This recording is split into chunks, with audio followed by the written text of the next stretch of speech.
சொன்னதை வச்சு பார்க்கும்போது தமிழ்நாட்டில் திமுகவுக்கு காங்கிரஸ் வேண்டும், காங்கிரஸுக்கு திமுக வேண்டும். அப்படி இல்லை. காங்கிரஸுக்கு திமுக தான் வேணுங்கிற அவசியம் இல்லை. ஏன்னு கேட்டா சீட்டு ஜெயிக்கணும். அதைத்தான் சார் நான் என்ன முழுசு பேச விட்டாதானுங்க. நீங்க வேற மாதிரி ஆகிட்டீங்க. பதில் தானே நான் தானே தான் சொல்லணும். திமுக ஆட்சியை பிடிக்க காங்கிரஸ் வேணும் வேணும். ஆனா காங்கிரஸ் ஆட்சியை பிடிக்கல. அதனால எங்களுக்கு ஆட்சியை பிடிக்கிறவருக்கு வாய்ப்பு இருந்தால் அதானே வேணும். அதுதான் நான் சொன்னேன். நல்லதுக்கு சொன்னாங்க, திமுக காரருக்கு புரியலைங்க.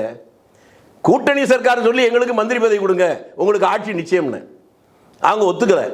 அடுத்து சொன்னேன், எங்களுக்கு நீங்க இடம் கொடுத்தீங்கன்னா உங்களுக்கு ஆட்சி உண்டு, இல்லைன்னா எதிர்கட்சிக்கு தயாராகணும். அப்பவும் புரிஞ்சுக்கல. இன்றைக்கும் நான் சொல்லுகிறேன், இன்றைய சூழ்நிலையில் ஆளுங்கட்சிக்கு எதிராக பல கருத்துக்கள் மக்கள் மத்தியிலே வந்திருக்கிறது என்கின்ற உண்மையை உங்களை விட என்னை விட அதிகாரத்தில் இருக்கிற அவர்கள் இன்டெலிஜென்ஸ் மூலமா தெரிஞ்சு வச்சிருப்பாங்க.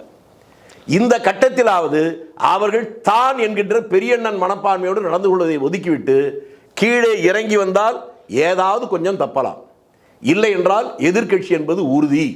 காங்கிரஸ் இல்லை, அதிமுக சேர்ந்து திமுக ஆதரிச்சாலும் அப்படி ஒரு நிலைமை வந்துடும்.